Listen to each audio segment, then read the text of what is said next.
The weight of silence. The room smelled of metal and regret. Not the kind that fades, but the kind that stains the air. Lieutenant Commander Elena Ward stood at attention while the colonel's voice sliced through the static-filled silence. "Did you or did you not override the order?" Her jaw flexed once. "Yes, sir." Around her, the operations room was a theater of disbelief. Junior officers frozen mid-breath, the projector light flickering over pale faces. The colonel leaned forward. "You cost us a drone, a carrier, and 3 reputations. You think your silence saves you?" Elena didn't answer. The silence pressed back harder. She wasn't built for excuses. Only choices. And the choice she made last night had saved 14 lives that weren't supposed to survive. She knew it. He knew it. But command doesn't like when someone below rank rewrites the rules and still wins. The colonel's hand slammed against the table. "Say something, damn it." Elena blinked once. Slow, deliberate. "If I start explaining, sir," she said, voice low and steady, "someone here will lose a lot more than reputation." That single sentence rearranged the air. The hum of the lights became a heartbeat. The colonel's fury evaporated into uncertainty. Every officer in that room understood one thing. This woman hadn't broken orders. She had seen through a lie. The camera of imagination freezes on her face. Calm, controlled. A storm disguised as discipline. 2 weeks earlier, the storm drill. Base Fort Epsilon, northern coast. A place where the ocean never sleeps, and neither do the people trying to control it. Elena Ward arrived without fanfare. A duffel, a file, and eyes that looked like they'd seen the world end twice and were unimpressed both times. Her job: oversee emergency protocols for naval intelligence drills. Her reality: walking into a nest of men who thought silence meant submission. Commander Reese Halden, the base chief, was all noise, medals, speeches, and the echo of his own voice bouncing off the walls. He didn't like her from the moment she walked in. Too calm, too sure, too unreadable. And that's what frightened him, because control in uniform usually came with volume. Hers came with stillness. When she reviewed his response plans, she didn't criticize. She corrected. Softly, precisely. "Your evac route crosses a blind radar sector," she said. "You'll lose visibility before you even engage." Halden smirked. "We've run this operation 100 times, Lieutenant." Elena nodded. "And lost 7 simulations." The silence that followed was surgical. It cut cleaner than any insult. He dismissed her with a wave, but the resentment lingered. Men like him don't forgive quiet women who are right. The night of the breach. It was supposed to be another drill. Midnight. Simulated cyber attack on naval systems. Except this time, something wasn't simulated. The radar flickered.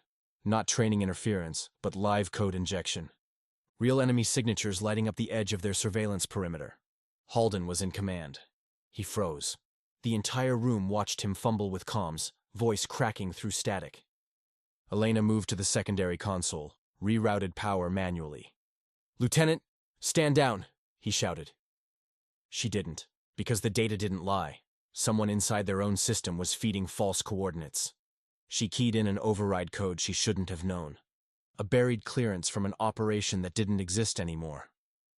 "Protocol Theta 9 engaged," she whispered. The feed cleared. Enemy signals, gone.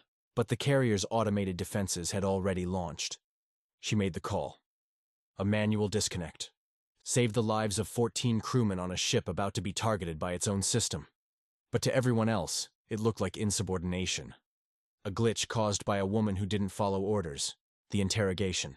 Back in the command room, Colonel Hayes couldn't see the storm she'd stopped, only the ripple of her defiance. "You sabotaged a live operation," he barked.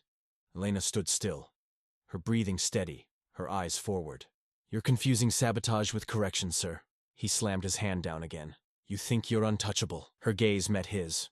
Calm, patient. "No, sir. Just correct." The silence after that wasn't empty. It was loaded. Someone in the room coughed nervously. Another shifted in his chair. And then, the colonel reached for his sidearm. Not to aim, just to threaten. But intent carries weight, even when wrapped in protocol. Elena didn't move, didn't blink. Her voice came quiet.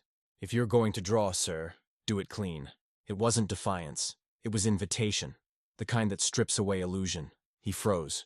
Because in that single moment, he saw what everyone else already knew. This wasn't a subordinate. This was command, disguised as restraint. He lowered the weapon, slowly, shamefully. Aftermath. The official report would call it a misunderstanding during stress evaluation. But stories like these don't stay in folders. By morning, whispers ran through every corridor. How a woman without rank silenced a man with a gun, not by force, but by conviction. They said she didn't raise her voice once. They said she never had to. Weeks later, Elena Ward was reassigned to a classified facility near the Baltic coast. No one knew why. Only that she left behind a lesson whispered like gospel. Control isn't about noise. It's about precision. Closing monologue. YouTube outro. What would you have done if command turned a gun into an order? Would you have obeyed? Argued? Reacted? Or would you have stood still long enough to let fear reveal itself? Control isn't the absence of fear. It's the decision to hold your ground when fear tries to speak first. Elena Ward didn't win by force. She won by never confusing silence with surrender. And maybe that's what real strength is. Not shouting orders, not pulling triggers, but standing still while the world trembles, and waiting for it to remember who's actually in control. If this story made you pause, subscribe for more tales of courage, restraint, and silent power. Because sometimes the loudest victories happen in complete silence.